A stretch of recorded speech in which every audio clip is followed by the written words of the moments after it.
we did something crazy. We bought a Woodland. Yeah.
So for 5 years, we shared our life on the water with you all.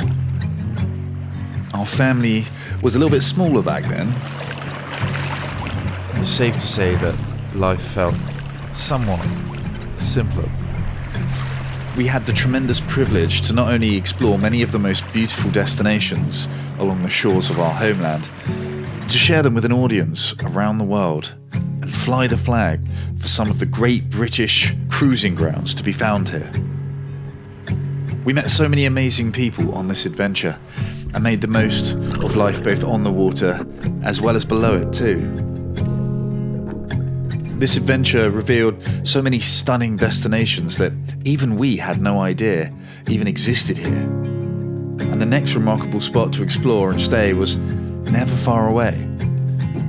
Our little family found its rhythm out here until life threw us a bit of a curveball.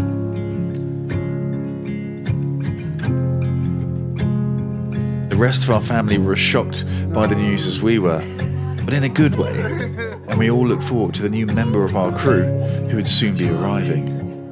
Is that what I think it is?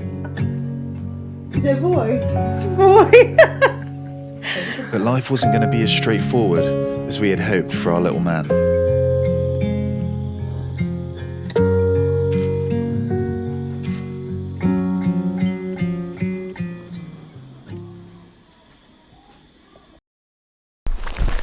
Now, 2 years ago, we were young-ish, carefree, child-free, living on the boat, on the water, and today, well, we're parents, and we're trying to find out whether or not we can build a life for all of us, the entire family, in the woods.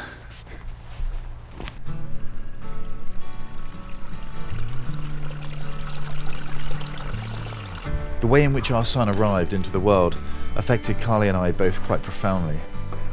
Time felt so much more of a gift to us now than it had done only months earlier. We decided that we wanted to try and create a place where we could all be together as we worked, building a future as a family, together. Making money from this land wasn't going to be easy though, but it's honest work, which we hope will set an example to our son and for generations to come. And speaking of generations, this entire experience over the last couple of years has genuinely made me realise just how lucky we are to still have the generations who came before us still with us. Ever more aware of just how fragile life is now, and not knowing how many more grains of sand actually happen to be left in any of our hourglasses. We wanted to use this place of work as somewhere that all of us as a family can work together, be together, and just enjoy each other's company while doing so. It's not lost on me just how much of a privilege it is to be able to have 3 generations all working together at the same time. And I no longer take any of this for granted.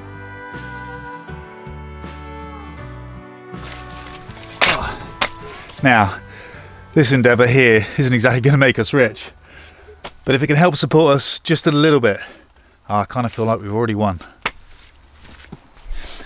Now, this land isn't without some challenges. It's not exactly what you'd call prime farmland, because about 90% of this land actually sits on quite a steep slope. It feels like it's about a 45-degree slope. And it's cold, and it's damp, and it's dark, and it's shaded.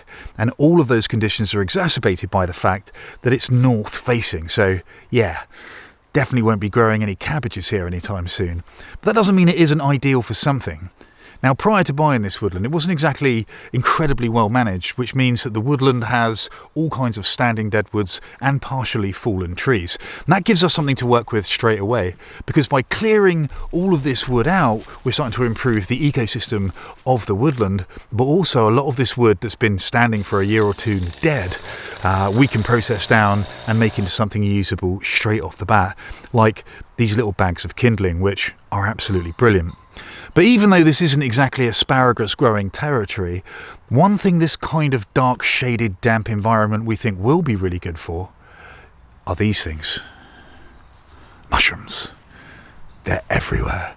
And that gave us the idea, what if all the mushrooms, or the majority of the mushrooms that happen to be growing here, what if they were high-end, desirable mushrooms like shiitake mushrooms or oyster mushrooms or lion's mane mushrooms, all the really trendy ones that the chefs and farmers markets want.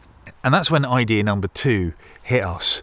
We thought, we've got this cold, dark, damp, north-facing woodland littered with all sorts of mushrooms, and we've got all these partially fallen trees, some of which are hardwoods. Maybe if we bring the hardwoods together with some mushroom spores that we've selected, perhaps we could inoculate those logs with high-end, desirable, gourmet, restaurant quality mushrooms that farmers markets and, well, chefs in and around the area might want to buy. Maybe that could be another revenue stream. All we had to do was figure out exactly how you go about doing that. And that's when we came together as a family and thought, let's figure it out.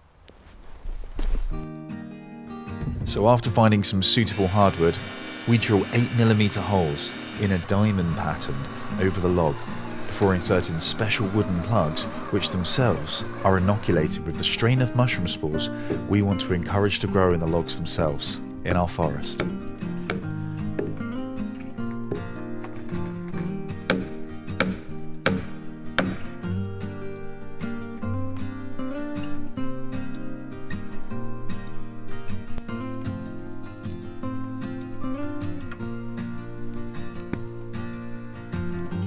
None of us have any experience at all growing gourmet mushrooms in logs, so we're all learning together, and only time will tell how effective we've been and if this will indeed be able to help sustain our little family in the future. And after hammering in enough plugs to ensure the log stands the best chance of a full colonisation, next up is sealing all of these holes back up with some melted wax to ensure we retain as much moisture in the logs as possible, but also, and perhaps more importantly, to stop competing funguses trying to work their way into the logs.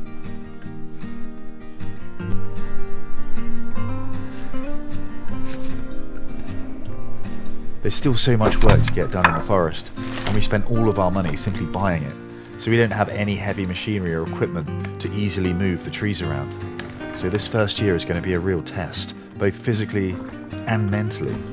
But for me, as long as we're all together, I don't mind the back-breaking work. It's all worth it to be able to have this kind of time and bond as a family, something for which we are eternally grateful to be able to have.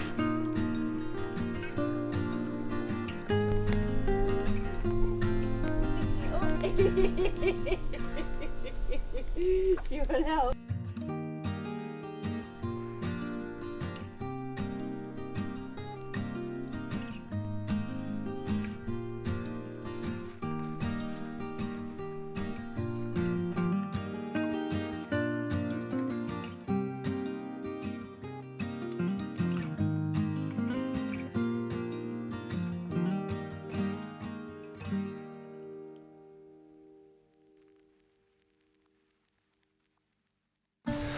We are starting from zero once again.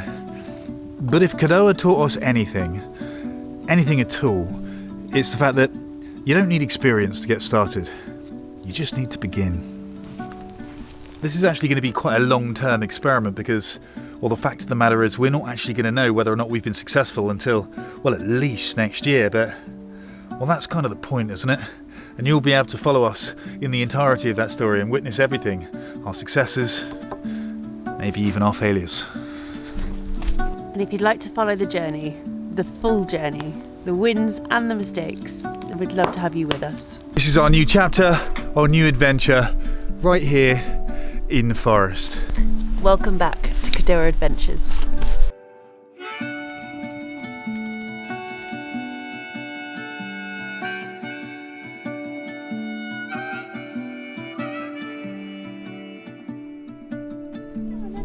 All right, matey, we're going to get the next bag of kindling off to another customer.